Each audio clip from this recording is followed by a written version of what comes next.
네, 5.18 민주화운동 기념일이 이제 이틀 앞으로 다가왔습니다. 그런데 5.18 관련 망언 한국당 의원들에 대한 징계 문제 여전히 제자리 걸음이죠. 징계 숙제도 미루고 기념식에 참석하기로 한 황교안 대표의 비판의 목소리도 나옵니다. 유용화 한국외대 초빙 교수 그리고 이종훈 정치평론가 두 분 모시고 이야기 나눠보겠습니다. 어서 오십시오. 네, 안녕하십니까. 안녕하세요. 자, 어제 저녁 국회 윤리특위 열리긴 했는데 또 무산이 됐습니다. 지금 한국당 그 추천 자문위원 3명이 사퇴를 한 상황이잖아요. 이 자문위를 다시 구성을 하고 할 것인가 말 것인가 이 논의만 하다 또 끝났어요. 예, 그렇습니다. 예. 그러니까 지금 이제 윤리특위 자체가 국회의원들로만 구성돼 있다 보니 이게 너무 자기네들 편한 대로 한다, 봐주기를 주로 한다. 그래서 사실은 자문위원회를 만든 거 아니겠습니까? 예. 그래서 외부 전문가들이 참여해서 이제 가부 판단을 좀 내리도록 이렇게 한 건데 지금 자문위가 지금 위원장 선출 문제로 해서 자유한국당에서 추천한 분들께서 다 지금 사퇴를 하시는 바람에 예. 지금 공석이 발생을 했죠. 그리고 추가 지금 선임을 안 하고 있습니다. 자, 그래서 이제 자문위가 제대로 이제 열리고 있지 않은 그런 상황에서 그럼 예. 어떻게 할 거냐? 더불어민주당 쪽에서는 뭐 자문위가 일단 기능을 하지 않더라도 어차피 이건 자문위이기 때문에 의견을 듣는 과정에 불과하다. 그러니까 그러니까 건너뛰고 자체적으로 할 수 있으니 예. 윤리특위를 열어서 처리를 하자라고 얘기를 하는 거고요. 자유한국당 쪽에서는 아니다. 이거 반드시 필수사항으로 이거는 이제 자문위원들 다 선임하고 진행해도 늦지 않다라고 이렇게 대치를 하면서 결국은 이제 어제 그냥 회의가 흐지부지 끝나고만 그런 경우입니다. 네. 그러니까 한국당의 의지가 있는가 자, 이 부분을 좀 생각을 해봐야 될 것 같은데요. 그 당 차원의 징계 문제 이종명 의원에 대해서는 지금 제명이 결정은 됐는데 이게 아직 확정이 안 되고 있는 이런 의총을 상황이에요. 거쳐야 돼. 의총이 네. 안 열리고 있잖아요. 안 여는 겁니까? 못 여는 겁니까? 이 정도 수준에서 하자는 거 아니겠습니까? 예, 지금 김순례 의원은 다운권 정지 3개월, 김진태 의원은 경고. 지금 말씀하신 이종명 의원은 이제 제명했지만 그건 국회의원이기 때문에 의총의 결의가 예. 필요한단 말이죠. 이 정도 수준에서 하자라는 거죠. 한국당 얘기는요. 더 이상은 안 할 것 같아요. 제가 봐도. 예. 그런데 이제 이런 문제가 있습니다. 광주 문제는 5.18 문제는 이걸 한국당에서 자꾸만 지역 문제를 보면 안 되는 것이죠. 이것은 그 당시 신군부 폭력적인 신군부 정권과 광주 시민과의 일대 대회전 아니었습니까? 그걸 통해서 결국 신군부 정권의 정통성이 완전히 문제가 있다는 게 드러났고 그 이후에 민주화 과정에 있어서 가장 중요한 분기점이고 가장 중요한 원천적인 역할을 한 것이 바로 광주 항쟁입니다. 광주 항쟁은 결국 우리나라 현재까지의 민주화 과정과 민주주의 사회를 이룬 가장 중요한 분수령이기 때문에 이걸 그렇게 봐야 되는 거죠. 네. 광주를 부정하고 광주에 대해서 폄훼하고 망언을 한다는 것은 결국 민주화 과정과 현재 민주주의에 대해서 인정하지 않겠다라는 거예요. 네. 이걸 한국당이 분명히 직시를 해야 되는데 이걸 자꾸만 정략적 차원이라든가 지역 문제라든가 이런 차원으로 하기 때문에 무척 안타까운 측면이 있는 것이고요. 예. 국민들이 인정하지 않을 거다라는 생각이 드네요. 네. 근데 이종명 의원 같은 경우는 지금 한국당 내에서 제명까지는 좀 심하다 이런 의견도 있는 것으로 알고 있습니다. 그렇다면 의총을 열어서 표결을 하면 이게 3분의 2 이상의 동의를 얻어야 되는 거죠. 네, 그렇습니다. 부결되면 더 난감해지는 상황이 되는 이런 부분도 좀 고려 요소가 됐을까요? 그렇죠. 그러니까 부결 가능성이 굉장히 높다라고 봐야 예. 됩니다. 더구나 이제 그 황교안 대표 체제 하에서 자유한국당이 지금 우양우 행보가 더 지금 노골화되고 있는 이런 국면 아니겠어요? 박근혜 전 대통령도 뭐 석방하라. 예. 뭐 이런 기류가 지금 흐르고 있는 상황에서 과연 이분들을 징계안을 상정할 의지가 있는지 또 설령 상정했다 하더라도 3분의 2 이상이 찬성을 해서 정말 제명 실행까지 갈 건지 상당히 의구심이 있는 거죠. 아마 본인들도 스스로 알 겁니다. 이거 제명안 올려봤자 과반 어쩌면 못 얻을 가능성이 좀 높지 않나 이런 생각을 하기 때문에 이제 이쯤에서 그냥 흐지부지 끝내고 싶은 게 이분들 심정이다. 그렇게 보는 게 정확할 것 같습니다. 예. 예. 이런 상황에서 황교안 한국당 대표는 광주를 가겠다 이렇게 밝혔습니다. 정의당 이정미 대표가 이렇게 광주에 가겠다는 황교안 한국당 대표를 향해서 사이코패스 수준이다 이런 비판을 했습니다. 한국당은 이런 게 바로 막말이다 이렇게 바로 맞받았는데요. 이 목소리까지 함께 듣고 오시죠.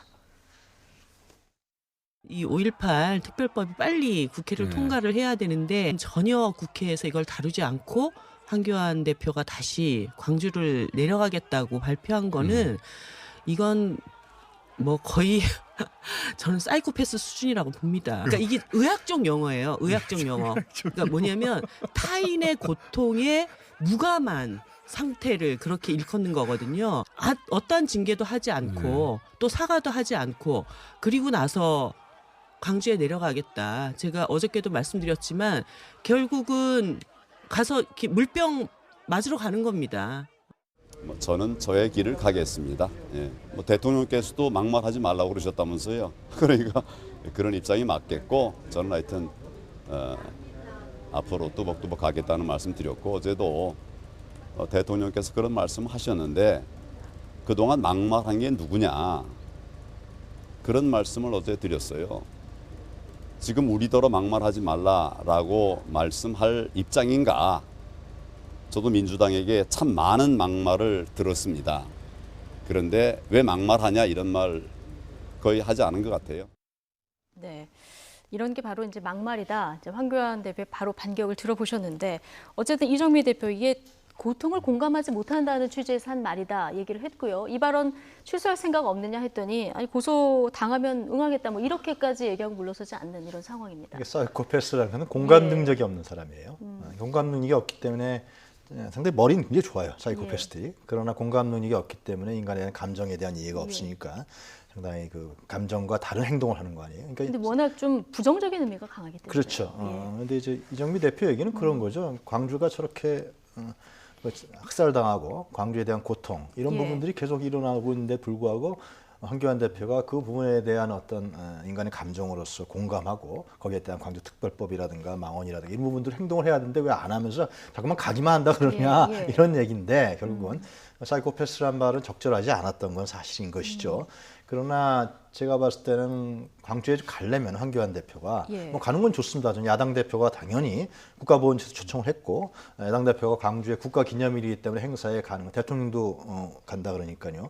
그래서 이 문제에 대해서 함께 야당 대표가 가는 것은 저는 적절한 아주 그 분위기를 조성하는 것인데 네. 지금 이런 상황에서 예를 들면 사과라든가 유감 표명 없이 가는 경우에 그런 게 어떤 일이 발생하겠습니까? 네. 또 불상사고이 발생할 거란 말이죠. 이런 부분에 대해서 황 대표도 좀 인지하고 갈 필요가 있다. 그러면 그게 어떤 상황이 발생하냐라는 문제까지도 좀 고려해야 되지 않느냐 그런 생각이 듭니다. 예. 네. 그러니까 이게 봉변을 당할 수 있는 상황이라는 걸 인지한 상황에서 황교안 대표가 간다고 얘기를 지금 하고 있는 거죠. 그러다 보니까 이제 또 다른 정치적 이유가 있는 것이 아니라 이런 관측들이 나오고 네. 실제로 이게 1987년의 데자뷰다 이런 얘기까지 나오고 있어요. 네, 1987년 뭐 시계를 좀 돌려보죠. 기억하실 만한 분들이 이렇게 많지는 않을 것 같은데. 예. 근데 제 경우에는 저 장면이 상당히 그 당시에 언론에 보도가 워낙 많이 돼서 네. 예, 기억이 딱 납니다. 뭐였냐면 그러니까 대선 유세하는 과정이었어요. 네. 노태우 후보 그 당시 이제 양김과 대결을 하는 이제 그런 삼자구도 하에서 사실은 뭐 어쩌면 쉽지 않을지도 모른다라는 얘기도 좀 있었고 이제 그랬단 네. 말이죠. 자, 그래서 이제 승기를 잡기 위해서 나름 기획을 한 것 같아요. 저 상황은. 그래서 예. 5.18 저희가 이제 민주화 영상을 현장에 준비해서 가서, 보여드릴 텐데요. 예, 가서 이제 그 유세를 이제 예, 저 때 강행을 말씀하시는 거죠. 하는 거죠. 예. 저 때도 사실은 광주 지역에서는 이 반대 여론이 굉장히 많았습니다. 예. 그러니까 사과도 제대로 하지 않고 게다가 전두환 전 대통령의 또 친구기도 하잖아요. 그리고 또 그 광주 민주화운동 과정에서 사실은 본인도 역할이 있었던 네. 사람이고, 자 그런 상황이기 때문에 절대 오지 않기를 바랐는데 일부러 강행해서 간 거죠. 가서 이제 저렇게 세례를 받고 뭐 그랬는데 지금 화면을 보시면 아시겠지만 그런데 저 플라스틱 그 방패 같은 거 이런 것들을 다 준비를 하고 간 거예요. 네. 게다가 이제 그 성난 광주 시민들을 향해서 이제 또박또박 연설을 합니다. 예, 흥분하지 마시고 뭐 연설을 하는데 보면 상당히 미리 준비해간 원고를 읽는 모습이 그대로 보여요. 그러니까 저 상황을 예견하고 갔다. 예견하고 갔고 그 다음 행선지가 그렇죠. 대구였나요? 그러고 나서 예. 이제 우리가 의도한 대로 사건이 전개가 됐으니 이걸 정치적으로 최대한 활용해야 되겠죠. 그 다음에 곧바로 이제 대구로 가는 겁니다. 그래서 이 대구 경북 지역 또 그 영남 유권자들을 향해서 봐라. 이런 식으로 이제 그때 이제 여론의 어떤 그 반전 계기를 만들었던 실제로 그게 또 작동을 했어요. 예. 자, 그래서 황교안 대표도 이번에 비슷한 그런 그 행보를 보이면서 또 비슷한 효과를 또 기대하는 거 아니냐.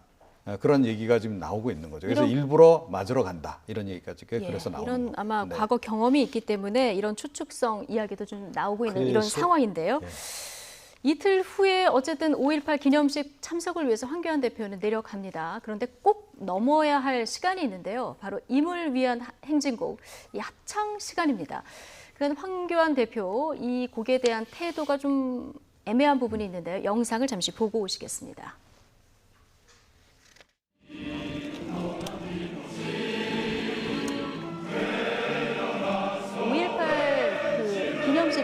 당시의 모습입니다. 16년도 그러면 국무총리 할 때 모습인데요. 이때는 미동도 하지 않고 굳게 다물고 혼자 이렇게 있는 그런 모습을 볼 수 있는데 이거는 지난 1일 노동절 기념 행사입니다. 처음에 팔뚝을 좀 움직이죠. 입술도 조금 움직였습니다. 따라할 뻔도 하는 이런 모습도 볼 수 있는데 뭐 높이 들지는 않는데 지금 소극적이게 이렇게 계속되는 팔동작 우리가 이제 볼 수도 있고요. 첫머리마다 입술도 조금씩 움직이는 모습도 보이는데 이번에 내려가면 어떻게 할까요? 예. 먼저 그 님을 위한 행진곡이라는 노래가 잘 아시겠습니다만 그 전남대 학생이었던 윤상원 씨하고 야학을 했던 학생이었던 박기순 씨의 두 사람이 광주 민주화 항쟁 과정에서 이제 살해당하죠, 그 군인들한테. 그래서 영원 결혼식을 맺어준다. 그래서 나온 노래가 임을 위한 행진곡인데요. 마치 이제 일부 잘못된 인식으로 해서 이것이 뭐 북한에 했다. 이것이 상당히 좀 왜곡된 형태로 임을 위한 행진곡이 알려져 있습니다. 그래서 아마 황교안 대표도 저 부분에 대해서 이제 주저주저하는 것 같은 총리 때도.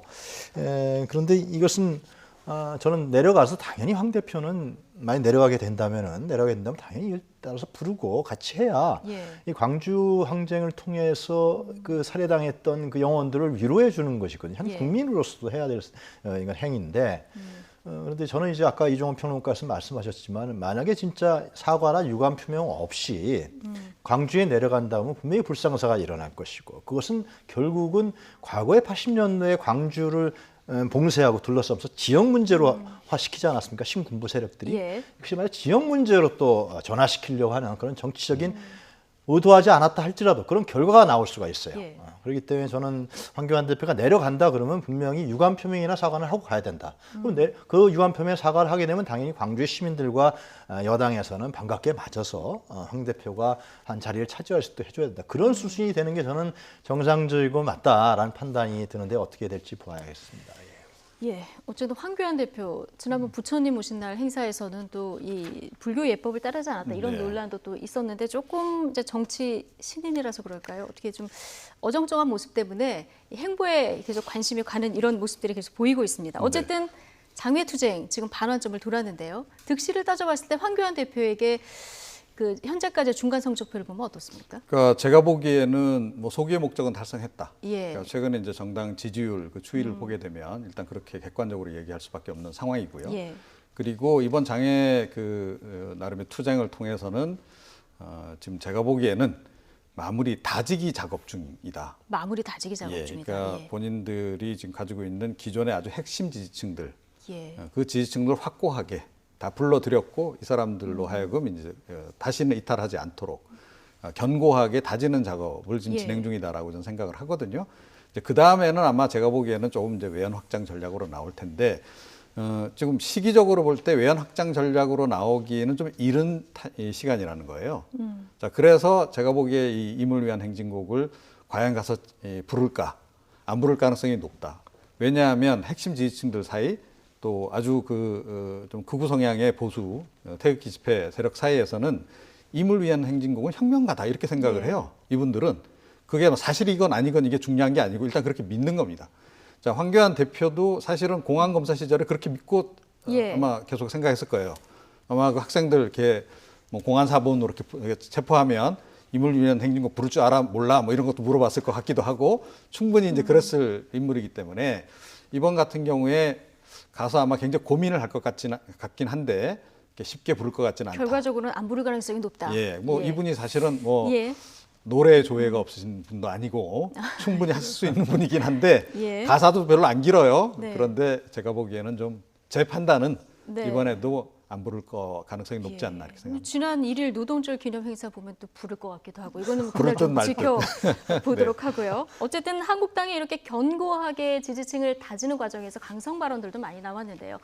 나경원 한국당 원내대표 달창 논란이 가시기도 전에 지금 문노스의 장갑을 막자 이런 발언이 또 논란이 됐습니다. 여야의 공방은 지금 꼬리를 물고 계속되고 있는데요. 관련 내용 차현주 앵커가 전해드립니다. 자유한국당 나경원 원내대표 얼마 전 문 대통령 지지자 비하 발언에 이어서 이번에는 문재인 대통령을 영화 어벤져스의 악당 타노스에 비유한 발언을 해서 논란이 일고 있습니다. 문노스의 장갑이라고 이 패러디가 요새 유행된다고 하는데 이 첫 번째 뭐 방송 장악, 두 번째 저 사법부 장악, 이 나머지가 바로 선거법하고 공수처법이다. 우리 그래서 이 문노스의 장갑이 완성되는 걸 막아야 되는 것이 저희의 절대절명의 책무라고 생각을 합니다. 네, 지금 보시는 이 캐릭터가 어벤져스에 나오는 악당 타노스입니다. 우주 최강의 적으로 나오는데 타노스의 이 장갑에 인피니티 스톤 6개를 모아 붙이면 엄청난 힘을 사용할 수 있게 되는데요. 그러니까 문 대통령을 절대 악당에 비유한 셈이죠. 민주당에서는 즉각 반발이 나왔습니다. 형식적인 사과를 한 이후에 또다시 문노스의 장갑이라고 그렇죠. 해서 예, 그 예. 사과를 무색하게 할 또 용어를 썼거든요. 아주 특정 진영 논리에 빠져 있으면서 폄훼하는 그런 예, 예. 발언을 해서 지켜야 될 최소한의 기준을 일탈한 거다 생각해서 분노하기도 하고 이런 부분은 정말 시정돼야 되겠다. 예. 문노스 발언의 진원지가 어디인지를 두고도 공방이 오가고 있습니다. 민주당 여성 당원들은 문노스가 극우 성향 사이트 일베에서 쓰는 용어라면서 맹공을 퍼부었습니다. 반면 한국당은 문노스는 진보 성향의 시사 만화가가 연재한 작품에서 비롯됐다면서 야당 원내대표 죽이기를 멈추라고 비판했습니다. 마지막으로 들어보시죠. 이제는 일베 사이트에 또 나오는 문노스라는 망언까지 내뱉고 있습니다. 야당 원내대표 죽이기에 혈안이 된 집권 여당에게 엄중히 경고합니다. 괜한 말꼬리 트집에 집착하지 마십시오. 네. 지금 나경원 원내대표의 말들을 두고 여성 의원들이 대결 양상까지 지금 보고 오셨는데 어쨌든 이번에 저는 영화를 좀 먼저 봐야 되겠다 이런 생각이 드는데 문노스 발언이 또 논란이 되고 있는데 지금 논란이 되는 발언들이 지금 계속 최근에 너무 자주 나오고 있거든요. 그렇습니다. 뭐 일베 측에서 했던 용어라든가 예. 그런 이제 상당히 극우적 성향의 그룹에서 했던 용어들을 이 제일 야당의 원내대표가 국회를 대표하고 교수단체를 대표하고 있는 원내대표가 이런 말을 그것도 장외에서 국회도 아니고 장외에서 하고 있다는 사실에 대해서 진짜 국회의 기능이라는 게 본래는 뭐 국민들 잘 아시겠습니다만 다양한 의견과 대립과 갈등이 국회 안에서 논의되고 치열한 토론을 통해서 하나의 합의와 협의를 네. 만들어내는 게 국회의 기능인데 국회는 파행돼 있고 열리지 네. 않고 또 국회는 거부하고 있고 밖에서 저런 얘기를 하고 있단 말이죠. 그러니까 저는 정치적 행위가 저는 무슨 의미를 하는지 잘 모르겠어요. 저는 이제 내년에 선거 때문에 아마 또 저렇게 한다고 또 얘기도 있지 않습니까? 지지율이 계속 올라가니까 내년 선거를 바라보고서 저렇게 하는 것이다. 또 민주당은 적절한 카드를 좀 꺼내지 않고 있는 상황인 것이고요. 그래서 이런 부분들이 저는 내년 선거에 가면은 양당에 대한 혐오증이 다시 나타날 것 같아요. 왜냐하면 한 국회에서 이런 거대 정당이 보이콧하게 되면 국회가 완전히 파행되는 거 아니에요? 그렇게 된다 그러면은 결국은 국민들 입장에 봤을 땐 너무 한두 정당의 힘을 몰아주기보다도 여러 정당의 힘을 몰아주면서 유럽과 같이 선진 민주주의와 같이 다당제 형태로 해서 좀 국회가 권력을 좀 균형 있게 가져가는 형태로 가야 되는 것이 적절한 것이 아니냐. 예. 그래서 저는 이번에 선거법 개혁이라든가 연동형 비례제가 상당히 중요하다. 그런 측면에 봤을 때는 그런 부분들이 통과 안 된다 그러면 언제나 항상 한 정당이 저렇게 국회 보이콧하고 그러면 국회는 완전히 마비되는 거 아니에요? 국회가 마비된다는 건 뭡니까? 민생과 각종 국민들의 어떤 요구사항들이 실현되지 않는다는 네. 거예요. 세비는 계속 나가고. 그런 측면에서 봤을 때 나경원 원내대표가 좀 봐야 되는 거 아니냐. 이 교수단체 원내대표인데요. 예. 그런 생각이 드네요. 예. 이런 뭐 꼬리 무는 막말이 나올수록 국회 정상화 길은 점점 더 멀어지는 이런 상황이고요. 나경원 원내대표 이런 발언들이 실수일까요? 아니면 뭐 일부의 고의가 있을까? 어떻게 보십니까? 실수 아니죠. 실수 아니다. 예. 그리고 당연히 이제 그 논란이 너무 유발될 단언하시는 거 거라는 아닙니까? 것을 예. 예상을 하고 이제 던진 발언들이라고 봐야 되고요. 사실은 나경원 원내대표가 원내대표가 되고 난 다음에 하루 일건주의, 한건주의라고 할 정도로 매일매일 그 새로운 키워드를 쏟아냈던 적이 있습니다. 예. 기억나실지 모르겠는데. 그래서 제가 이제 방송에서 과유불급이다. 너무 과하면 이게 효과가 떨어진다 그랬더니 요즘엔 일주일에 2건주의 정도로 바꾸신 것 같아요. 예. 예, 그래서 이제 주기는 조금 이제 그 길어지긴 했는데 예. 계속해서 새로운 키워드를 지금 쏟아내고 있는데 그 키워드를 쏟아내는 걸 보면 내용 면에서 상당히 일관성이 있다라는 거예요. 그러니까 본인들의 핵심 지지층을 향한 메시지를 계속 던지고 있는 예. 거거든요. 예. 저 반대쪽에서는 당연히 흥분하고 뭐 할 수밖에 없지만 자기네들 핵심 지지층들 사이에서는 박수 칠 만한 얘기들 그런 단어들만 자꾸 이제 사용을 하는 거예요. 그래서 저는 사실은 개인적으로 그래서 나경원 원내대표가 원내대표직 수행보다는 차기 대권에 오히려 더 관심이 더 큰 게 아닌가 이런 생각을 할 정도고요. 아, 예. 사실은 제가 계속 관심 있게 지켜보는 대목은 예. 뭐냐면 황교안 대표와 나경원 원내대표의 키워드 대전입니다. 예, 두 분이 상당히 경쟁적으로 어떻게 보면 본인의 핵심 지지층들을 향해서 지금 대표와 원내대표의 역할이라기보다는 대권 주자로서 어떻게 보면 경쟁을 하고 있다. 그래서는 아니 될 것이나 지금 나경원 원내대표는 지금 거의 그런 행보를 보이고 있다. 그러니까 사실은 지금 원내대표가 해야 될 일하고는 좀 상관없는 쪽에 가서 발언들이 계속 나온단 말이에요. 자, 이건 무엇을 의미하느냐라는 거죠. 자, 그런 것을 볼 때 그렇게 추정할 수밖에 없다. 네. 그러니까 나경원 원내대표가 자기 정치를 굉장히 지금 이제 본격적으로 지금 전개하고 있는 단계고 아마 황교안 대표도 이 부분은 꽤나 좀 신경이 쓰이지 않을까 이런 생각까지 듭니다. 네. 네, 알겠습니다. 이런 대치 전국은 계속되고 있고요. 이 상황에서 이제 바른미래당이 앞으로 좀 중재자 역할을 할 수 있을지 이 부분을 좀 지금부터 짚어보려고 하는데요. 패스트 트랙으로 내용을 빚던 바른미래당의 새 원내대표로 어제 오신환 의원이 선출됐죠. 자, 손학규 퇴진론을 앞세웠던 오신환 체제. 자, 손학규 대표는 어떤 결심을 내릴까요? 영상 구성으로 먼저 정리해봤습니다.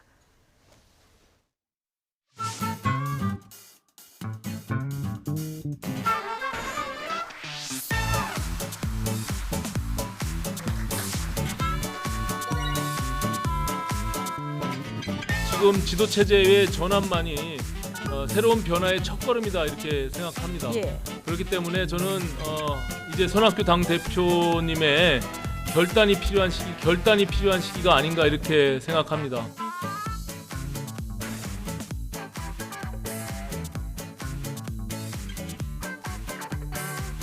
그제 제가 우연히 예. 손학규 대표를 예. 조우를 해가지고 예. 왜 그러냐, 예. 왜 그렇게 있느냐, 안 보이느냐, 안 보이느냐.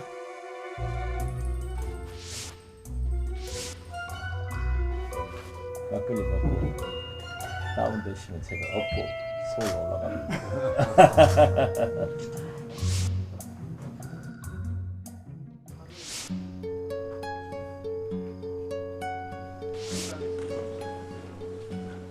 언젠간 가겠지 푸른 이 청춘 지고 또 피고 꽃잎처럼